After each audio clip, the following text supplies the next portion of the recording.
Hello दोस्तों, आप सभी लोग का स्वागत है आपके एम्बिशन करियर एकेडमी में। तो आज हमारे सिकांक करंट अफेयर के साथ हैं और ये करंट अफेयर 2026 का है और आज प्रैक्टिस सेट नंबर हमारा 11 होने जा रहा है और ये सभी क्वेश्चन जो होंगे ये हमारे इंडिया के one of the best book इडुटेरिया करंट अफेयर के क्वेश्चन मैं करवाने जा रही हूँ और ये एसएससी, बैंक, रेलवे और उसके साथ साथ टीचर यानी टीचिंग एग्जाम, स्टेट एग्जाम और UP police, UPSI, SSC, GD, Delhi police सभी को टारगेट में लेते हुए चल रहे हैं और ये करंट अफेयर के लिए रामबाण साबित होने जा रहा है। अगर चैनल पे आप नया विजिट कर रहे हैं तो आप हमारे चैनल को सब्सक्राइब कर लीजिए और 1 से 10 तक अभी तक आपने क्लास नहीं देखा है तो जाके आप देख सकते हैं, वो हमारे प्लेलिस्ट में वीडियो अपलोड हो चुके हैं। तो चलिए हम देर नहीं करते हैं, क्वेश्चन की तरफ आगे बढ़ते हैं। क्वेश्चन है कि भारत ने सतत विकास लक्ष्य एसडीजी सूचकांक में शीर्ष 100 में प्रवेश किया। सतत विकास रिपोर्ट के 2025 संस्करण में 167 देश में से 99वां स्थान भारत ने हासिल किया। कौन सा देश सूचकांक में पहले स्थान पर आया, यानी कि शीर्ष स्थान पर इसमें कौन सा देश रहा है सतत विकास लक्ष्य में? तो फिनलैंड रहा है। ऑप्शन नंबर ए हमारा इसमें राइट आंसर हो जाएगा। ओके, नेक्स्ट क्वेश्चन देखते हैं। अगला क्वेश्चन है कि काजू या नारियल के रस के किण्वन और दोहरे आसवन से बनी पारंपरिक भारतीय स्प्रिट ओजोफेनी को भौगोलिक संकेत यानी कि जीआई टैग मिला है। ओजोफेनी किस राज्य से संबंधित है? तो ध्यान दीजिएगा, ओजोफेनी ये गोवा राज्य से संबंधित है। नेक्स्ट क्वेश्चन अगला है कि अभ्यास शक्ति का 8वां संस्करण 18 जून से 1 जुलाई 2025 तक आयोजित किया गया।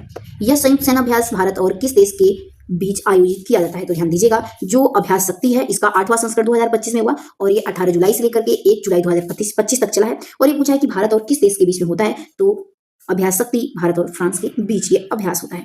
नेक्स्ट क्वेश्चन है कि इजराइल ने ईरान में एक लक्षित सैन्य अभियान शुरू किया है जिसमें उसके परमाणु प्रतिष्ठानों को निशाना बनाया गया है और तेहरान के बैलिस्टिक मिसाइल कार्यक्रम पर हमला किया गया। इस अभियान का नाम क्या था? ध्यान दीजिएगा, इस अभियान का नाम था ऑपरेशन राइजिंग लॉयन। ऑप्शन इसमें भी हमारा राइट आंसर हो जाएगा। नेक्स्ट क्वेश्चन देखते हैं, अगला क्वेश्चन क्या है।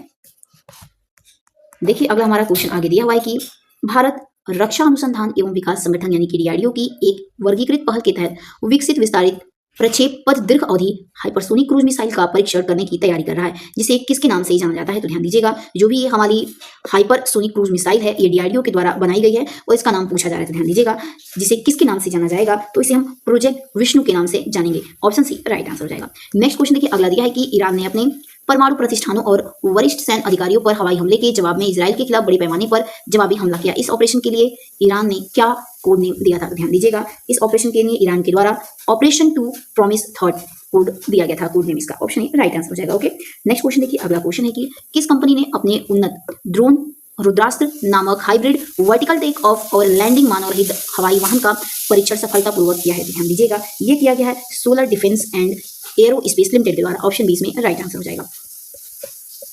नेक्स्ट क्वेश्चन देखते हैं, अगला क्वेश्चन है कि किस देश की टीम ने Lord's cricket ground London England 2023-25 अंतर्राष्ट्रीय क्रिकेट परिषद विश्व टेस्ट चैंपियनशिप WTC फाइनल में ऑस्ट्रेलिया को हराया है? ध्यान दीजिएगा, किस टीम ने? तो ये हमारी दक्षिण अफ्रीका की टीम ने। ऑप्शन नंबर हमारे इसमें राइट आंसर हो जाएगा। ओके, नेक्स्ट क्वेश्चन की तरफ बढ़ते हैं। अगला क्वेश्चन है कि आरसीबी यानी कि रॉयल चैलेंजर्स बेंगलुरु के आईपीएल जीत के जश्न के दौरान हुई दुखद भागदौड़ के दौरान भारतीय क्रिकेट कंट्रोल बोर्ड ने सुरक्षा दिशा निर्देश विकसित करने के लिए 3 सदस्यीय समिति का गठन किया। इस समिति का अध्यक्ष किसे नियुक्त किया गया? ध्यान दीजिएगा, इस समिति का अध्यक्ष देवजीत सैकिया को नियुक्त किया गया है। ओके, नेक्स्ट क्वेश्चन अगला है कि केंद्रीय ग्रामीण विकास राज्य मंत्री ने किस स्थान पर गरुड़ एरोस्पेस की नई कृषि ड्रोन स्वदेशीकरण सुविधा का उद्घाटन किया है? ध्यान दीजिएगा, केंद्रीय ग्रामीण विकास और राज्य मंत्री के द्वारा पूछ रहा है कि किस स्थान पर गरुड़ एरोस्पेस की जो नई नीति होगी कृषि ड्रोन स्वदेशी सुविधा, ये कहां पर इसका उद्घाटन किया गया है? ध्यान दीजिएगा, तमिलनाडु के चेन्नई में। तो ऑप्शन इसमें राइट आंसर हो जाएगा। ओके, अगला क्वेश्चन है कि किस शहर को यूनेस्को के क्रिएटिव सिटीज नेटवर्क में गैस्ट्रोनॉमी के शहर के रूप में शामिल करने के लिए आधिकारिक तौर पर नामित किया गया है? ध्यान दीजिएगा, किस शहर को? तो ये लखनऊ शहर को।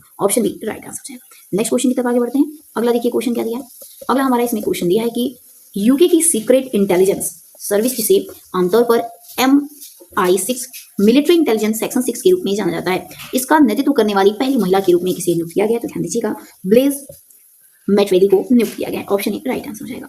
नेक्स्ट क्वेश्चन अगला देखिए दिया है कि कौन सा राज्य शहरी निकाय चुनाव के लिए ई वोटिंग प्रणाली अपनाने वाला भारत का पहला राज्य बन गया है? तो ध्यान दीजिएगा, भारत का ये पहला राज्य बिहार हमारा बन गया है। Option number C right answer हो जाएगा। नेक्स्ट क्वेश्चन देखते हैं। अगला क्वेश्चन है कि किस संस्थान ने अंतर्राष्ट्रीय योग दिवस 2025 मनाने के लिए वैश्विक पहल योग बंधन शुरू की है? तो ध्यान दीजिएगा, योग बंधन ये शुरू किया गया है मोरारजी देसाई राष्ट्रीय योग संस्थान नई दिल्ली के द्वारा। नेक्स्ट क्वेश्चन की तरफ आगे बढ़ते हैं। अगला क्वेश्चन है कि किस बैंक ने भारत का पहला साइबर सुरक्षा परिचालन केंद्र सहकार सुरक्षा लॉन्च किया है? तो ध्यान दीजिएगा, ये शुरू किया गया है महाराष्ट्र राज्य सहकारी बैंक के द्वारा। ऑप्शन बी राइट आंसर हो जाएगा। नेक्स्ट क्वेश्चन है कि पंजाब। नेक्स्ट क्वेश्चन अगर देखिए, शिक्षा मंत्रालय के स्कूली शिक्षा संकेतकों के नवीनतम मूल्यांकन 2023-24 के लिए प्रदर्शन ग्रेडिंग सूचकांक यानी कि PGI 2.0 रिपोर्ट में किस राज्य या फिर केंद्र शासित प्रदेश को स्कूली शिक्षा में सर्वश्रेष्ठ प्रदर्शन करने वाला राज्य चुना गया है? ध्यान दीजिएगा, स्कूली शिक्षा में सर्वश्रेष्ठ जो प्रदर्शित करने वाला हमारा राज्य है वो भी ध्यान दीजिएगा, वो हमारा कौन सा राज्य, तो चंडीगढ़ बन गया है। Option number B right answer हो जाएगा। नेक्स्ट क्वेश्चन अगला है कि ईरान ने इजराइल पर फताह-1 नामक हाइपरसोनिक मिसाइल दागने का दावा किया। फताह-1 ईरान की पहली हाइपरसोनिक मध्य दूरी की बैलिस्टिक मिसाइल है, जिसे किसके द्वारा विकसित किया गया है? ध्यान दीजिएगा, इसे विकसित पूछ रहा है कि किसके द्वारा किया गया है, तो ये इस्लामिक रिवोल्यूशनरी गार्ड ऑप्स के द्वारा इसे विकसित किया गया, यानी कि बनाया गया। ओके, नेक्स्ट क्वेश्चन देखते हैं। अगला क्वेश्चन क्या है, देखिए अगला क्वेश्चन है कि प्रसिद्ध पर्यावरणविद, वन्यजीव विशेषज्ञ और पद्मश्री पुरस्कार से सम्मानित मारुति भुजंगराव चितमपल्ली का निधन हो गया। उन्हें प्यार से किस नाम से जाना जाता था? तो ध्यान दीजिएगा, क्वेश्चन ये भी पूछा जा सकता है कि जो प्रसिद्ध पर्यावरणविद थे जिनका हाल ही में निधन हो गया, उन्हें पद्मश्री से सम्मानित हो चुके हैं, वे कौन है? तो आप बताएंगे, वो है मारुति भुजंगराव चितमपल्ली हैं। और पूछ रहा है कि उन्हें प्यार से, यानी उनका निकनेम या प्रेम से लोग क्या उन्हें बुलाते थे? ध्यान दीजिएगा, उन्हें लोग प्यार से अरड़ ऋषि बुलाते थे। ऑप्शन डी राइट आंसर हो जाएगा। नेक्स्ट क्वेश्चन देखिए, अगला दिया है कि ग्लोबल ड्राउट आउटलुक 2025 रिपोर्ट के अनुसार दुनिया के 40% भूभाग पर लगातार और गंभीर सूखे की स्थिति बनी हुई है। किस संगठन ने यह रिपोर्ट जारी किया है? ध्यान दीजिएगा, ये रिपोर्ट जारी की गई है आर्थिक सहयोग और विकास संगठन के द्वारा। ओके, नेक्स्ट क्वेश्चन अगला है कि भारत के बाघ आवासों में खुर वाले जानवरों की स्थिति के अनुसार खुर वाले शाकाहारी जानवरों की आबादी के मामलों में कान्हा टाइगर रिजर्व भारत में बाघों के लिए सबसे बड़ा आवास बन गया है। कान्हा टाइगर रिजर्व किस राज्य में बोल रहा है स्थित है? ध्यान दीजिएगा, ये मध्य प्रदेश में स्थित है, यानी कि एमपी में। ओके, नेक्स्ट क्वेश्चन देखते हैं। अगला क्वेश्चन क्या है, अगला क्वेश्चन है कि किस देश ने उन्नत नौसेना वायु रक्षा प्रणाली बराक मैगन विकसित की है? ध्यान दीजिएगा, बराक मैगन नौसेना वायु रक्षा प्रणाली ये किस देश के द्वारा विकसित की गई है? तो इजराइल देश के द्वारा। नेक्स्ट क्वेश्चन अगला है कि किस आर्थिक मामलों के विभाग की पहली महिला सचिव नियुक्त किया गया है? ध्यान दीजिएगा, ये अनुराधा ठाकुर को चुना गया है। ठीक है, नेक्स्ट क्वेश्चन देखते हैं। अगला क्वेश्चन है कि ग्लोबल लिवेबिलिटी इंडेक्स 2025 के अनुसार किस शहर को दुनिया में सबसे बड़े अधिक रहने योग्य शहर का दर्जा दिया गया है? तो ध्यान दीजिएगा, किस शहर को दुनिया में सबसे अधिक रहने योग्य शहर का दर्जा मिल गया है और ग्लोबल लिवेबिलिटी इंडेक्स 2025 के तहत? तो ध्यान दीजिएगा, ये कौन सा शहर इसमें चुना गया है? तो कोपेनहेगन शहर बना है। ठीक है, नेक्स्ट क्वेश्चन अगला दिया है कि संघ लोक सेवा आयोग के सत्यापित नियोक्ताओं को प्रतिभाशाली गैर अनुशासित उम्मीदवारों से जोड़ने के लिए एक पहल शुरू की गई है, जिन्होंने परीक्षा के सभी चरणों के पास कर लिया है। इस पहल का नाम क्या है? पूछे, ध्यान दीजिएगा, इस पहल का नाम क्या है? तो प्रतिभा सेतु है। ऑप्शन नंबर सी हमारा इसमें राइट आंसर हो जाएगा। ओके, चलिए नेक्स्ट क्वेश्चन लेते हैं। अगला क्वेश्चन है कि किस विश्वविद्यालय ने भारत भर में कक्षा 9 से लेकर के 12 तक के अनुसूचित जनजाति के छात्रों को, विशेष रूप से दूर दराज के इलाकों में रहने वाले छात्रों को, सामान्य विश्वविद्यालय प्रवेश परीक्षा सीवीटी के लिए आवेदन प्रक्रिया सहित उच्च शिक्षा के लिए बुनियादी कंप्यूटर कौशल और प्रशिक्षण प्रदान करने के लिए जनजाति immersive holistic intervention for noble development योजना शुरू की है? तो ये किया गया दिल्ली विश्वविद्यालय के द्वारा। ऑप्शन बी इसमें ध्यान रखिएगा, राइट आंसर हो जाएगा। नेक्स्ट क्वेश्चन की तरफ आगे बढ़ते हैं। अगला क्वेश्चन है कि भारतीय विमानपत्तन प्राधिकरण और किस राज्य की सरकार ने उड़ान योजना के तहत 6 छोटे हवाई अड्डों के विकास के लिए एक समझौता ज्ञापन पर हस्ताक्षर किए? ध्यान दीजिएगा, ये किया गया हमारा किस राज्य के तहत? तो बिहार राज्य के तहत। ऑप्शन सी राइट आंसर हो जाएगा। नेक्स्ट क्वेश्चन देखते हैं। अगला क्वेश्चन है कि किस मंत्रालय ने माई गवर्नमेंट प्लेटफॉर्म के सहयोग से नागरिकों को भारत की परिवर्तन पर रचनात्मक विचार साझा करने के लिए आमंत्रित करते हुए बदलता भारत मेरा अनुभव अभियान शुरू किया गया है? तो ध्यान दीजिएगा, क्वेश्चन डायरेक्ट ये भी पूछा जा सकता है कि जो बदलता भारत मेरा अनुभव अभियान है ये किस मंत्रालय के द्वारा शुरू किया गया है? तो ध्यान दीजिएगा, ये हमारा शुरू किया गया है। ऑप्शन नंबर करेक्ट आंसर भी हो जाएगा, सूचना और प्रसारण मंत्रालय के द्वारा। ओके, नेक्स्ट क्वेश्चन है कि केंद्रीय पर्यावरण, वन और जलवायु परिवर्तन मंत्री ने उत्तर प्रदेश के किस गेरुआ नदी में घड़ियाल के बच्चे छोड़कर घड़ियाल प्रजाति संरक्षण कार्यक्रम का शुभारंभ किया गया? तो ध्यान दीजिएगा, ये हमारा उत्तर प्रदेश के किस स्थान पर पूछ रहा है? तो ध्यान दीजिएगा, ये बहराइच में। ऑप्शन नंबर सी हमारा इसमें राइट आंसर हो जाएगा। नेक्स्ट क्वेश्चन देखते हैं। अगला क्वेश्चन है कि किस संगठन ने गर्भावस्था के दौरान सिकल सेल रोग के प्रबंधन पर अपना पहला वैश्विक दिशा निर्देश जारी किया, जो एक गंभीर और बढ़ती स्वास्थ्य चुनौती से संबोधित करता है, जिससे महिलाओं और शिशुओं दोनों के लिए जानलेवा परिणाम हो सकता है? तो ध्यान दीजिएगा, ये विश्व स्वास्थ्य संगठन के द्वारा इसे लाया गया है। ऑप्शन नंबर ये हमारा राइट आंसर हो जाएगा, ये पहल विश्व स्वास्थ्य संगठन के द्वारा लाया गया है। नेक्स्ट क्वेश्चन है कि भारतीय नौसेना अपने नवीनतम stealth multi role frigate INS Tamal को कमीशन करने के लिए पूरी तरह तैयार है। आईएनएस तमाल का निर्माण किसके द्वारा किया गया है? ध्यान दीजिएगा, आईएनएस तमाल का निर्माण यंत्र शिपयार्ड के द्वारा किया गया है। Option number C right answer हो जाएगा।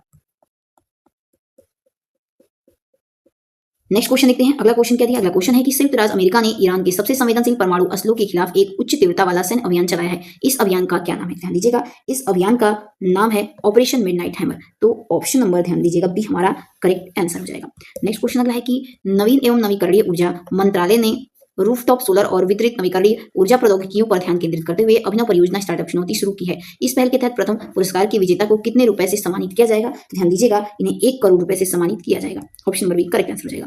नेक्स्ट क्वेश्चन देखते हैं। अगला क्वेश्चन है कि उत्तराखंड के मुख्यमंत्री ने अंतर्राष्ट्रीय योग दिवस 2025 के अवसर पर भारत की पहली योग नीति की घोषणा की। इस नीति के तहत योग ध्यान केंद्रों की स्थापना में कितने रुपए तक की सब्सिडी के लिए पात्र होगा? तो ध्यान दीजिएगा, कितने रुपए की सब्सिडी? तो 20 लाख रुपए तक की सब्सिडी के पात्र होंगे।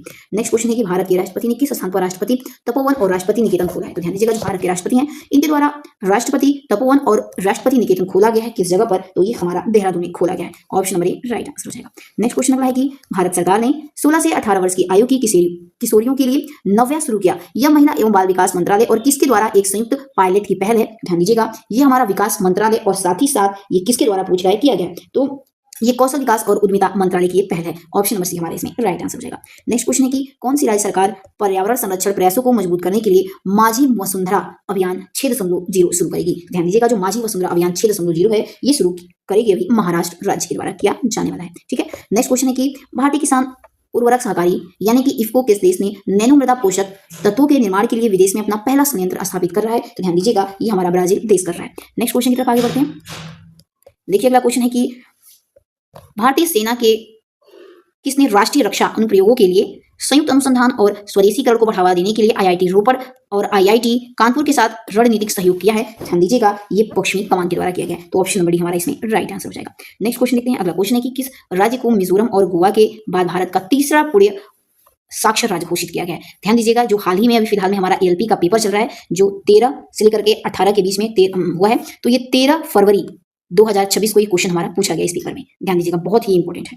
तो इसमें पूछा गया था कि किस राज्य को मिजोरम और गोवा के बाद भारत का तीसरा पूरे राज्य घोषित किया गया? तो देखिए ये ऑप्शन नंबर करेक्ट आंसर ये हो जाएगा, यानी कि त्रिपुरा राज्य को। ओके, तो ऑप्शन नंबर ए हमारा करेक्ट आंसर हो जाएगा। इसलिए ये जो करंट अफेयर है एडुटेरिया बुक का बहुत ही इंपॉर्टेंट है। तो आप प्लीज इसे अधिक से अधिक ज्यादा से ज्यादा लाइक एंड सब्सक्राइब भी करिए और अधिक से अधिक आप इसका रिवीजन भी करिएगा। देखिए अगला क्वेश्चन है कि किसने एक पूरी तरह से नए रक्त समूह में प्रणाली की पहचान की जिसे ग्वाडा नेगेटिव कहा जाता है? तो ध्यान दीजिएगा, ग्वाडा नेगेटिव किसे कहा जाता है? तो फ्रांसीसी रक्त प्रतिष्ठान को। ऑप्शन बी करेक्ट आंसर हो जाएगा। नेक्स्ट क्वेश्चन है कि कौन अंतर्राष्ट्रीय ओलंपिक समिति की पहली महिला और अफ्रीकी अध्यक्ष बन गई हैं? तो ध्यान दीजिएगा, ये कौन बनी है? तो कश्ती कोविंट्री बन गई हैं। ऑप्शन बी करेक्ट आंसर हो जाएगा। नेक्स्ट क्वेश्चन है कि अर्लम वन्यजीव अभ्यारण्य का नाम बदलकर अर्लम तितली अभ्यारण्य कर दिया गया है। ध्यान दीजिएगा, इसमें पूछा जा रहा है कि यह अभ्यारण्य किस राज्य से जुड़ा हुआ है, यानी कि जो अर्लम वन्यजीव अभ्यारण्य है इसका नाम बदलकर अर्लम तितली अभ्यारण्य किया गया और ये किस राज्य में स्थित है? तो ध्यान दीजिएगा, ये केरल राज्य में स्थित है। ओके, तो option number D correct answer हो जाएगा। नेक्स्ट क्वेश्चन देखिए, अगला क्वेश्चन यह कि खेलो इंडिया यूनिवर्सिटी गेम्स 2025 का आयोजन किस राज्य में किया जाएगा? तो ध्यान दीजिएगा, ऑप्शन नंबर करेक्ट आंसर इसमें हमारा क्या हो जाएगा? तो सी हो जाएगा, यानी कि राजस्थान में किया जाएगा। नेक्स्ट क्वेश्चन देखते हैं। अगला क्वेश्चन है कि वैश्विक शांति सूचकांक 2025 के अनुसार भारत को किस स्थान पर रखा गया है, यानी कि वैश्विक शांति सूचकांक 2025 में इस बार भारत का स्थान क्या रहा है? तो ध्यान दीजिएगा, इस बार भारत का स्थान 115वां रहा है। ठीक है, ऑप्शन बी करेक्ट आंसर हो जाएगा। नेक्स्ट क्वेश्चन है कि संसद और राज्य विधान निकायों की प्राक्कलन समितियों का राष्ट्रीय सम्मेलन किस स्थान पर आयोजित किया गया है? तो ध्यान दीजिएगा, ये मुंबई में किया गया है। Option number A right answer हो जाएगा। ओके, नेक्स्ट क्वेश्चन की तरफ आगे बढ़ते हैं। देखिए अगला क्वेश्चन क्या दिया है। अगला क्वेश्चन है कि भारत ने भारतीय संरक्षण सम्मेलन 2025 की मेजबानी किस स्थान पर की गई है? तो भारत के द्वारा जो भारतीय संरक्षण सम्मेलन है 2025 का वो कहां पर किया गया, ये पूछा जा रहा है। तो ये हमारा कहां पर किया गया है? तो देहरादून में किया गया है। Option number C right answer हो जाएगा। नेक्स्ट क्वेश्चन है कि कामाख्या मंदिर परिसर में अंबुबाची मेला आयोजन किया गया, यह मंदिर किस राज्य में स्थित है? तो ध्यान दीजिएगा, हमारा करेक्ट आंसर क्या हो जाएगा? तो असम। ओके, और ध्यान दीजिएगा, क्वेश्चन ऐसे भी पूछा जाता है कि कामाख्या मंदिर कहाँ स्थित है, तो असम में बताएंगे, और अंबुबाची मेला कहाँ आयोजित किया जाता है, तो वो भी क्या बताएंगे हम? असम राज्य बता देंगे। ठीक है, इससे 2-3 प्रश्न हमारे बन सकते हैं। नेक्स्ट क्वेश्चन अगला है कि सलखान फॉसिल पार्क जिसे यूनेस्को की विश्व धरोहर स्थल की संभावित सूची में शामिल किया गया, यह किस स्थान पर है? तो ध्यान दीजिएगा, सलखान फॉसिल पार्क यूनेस्को में इसको शामिल किया गया और ये पूछ रहा है कि किस स्थान पर है, तो ये उत्तर प्रदेश के सोनभद्र में है। Option number B right answer हो जाएगा। नेक्स्ट क्वेश्चन है कि कंपाटागुड़ा वन्यजीव अभ्यारण्य के आसपास परिस्थितिकी यानी इकोसिस्टम संवेदनशील क्षेत्र घोषित किया गया, यह अभ्यारण्य किस राज्य में स्थित है? तो ध्यान दीजिएगा, पाटागुड़ा वन्यजीव अभ्यारण्य ये कहां पर स्थित है, किस राज्य में है? तो ये हमारा कर्नाटक राज्य में स्थित है। Option number C correct answer हो जाएगा। ओके, नेक्स्ट क्वेश्चन देखते हैं। अगला क्वेश्चन है कि बनका चेरला जलाशय परियोजना किस राज्य द्वारा विकसित की जा रही है? ध्यान दीजिएगा, जो बनका चेरला जलाशय परियोजना है ये भारत के किस राज्य के द्वारा विकसित की जा रही है? तो आंध्र प्रदेश राज्य के द्वारा इसको विकसित किया जा रहा है। Option number D right answer हो जाएगा। दोस्तों मिलते हैं अपने अगले वीडियो में। वीडियो पसंद आए तो प्लीज से अधिक लाइक सब्सक्राइब जरूर करिएगा ताकि हमारा मनोबल बढ़ा रहे। तब तक के लिए अपना ध्यान रखिए। जय हिंद, जय भारत।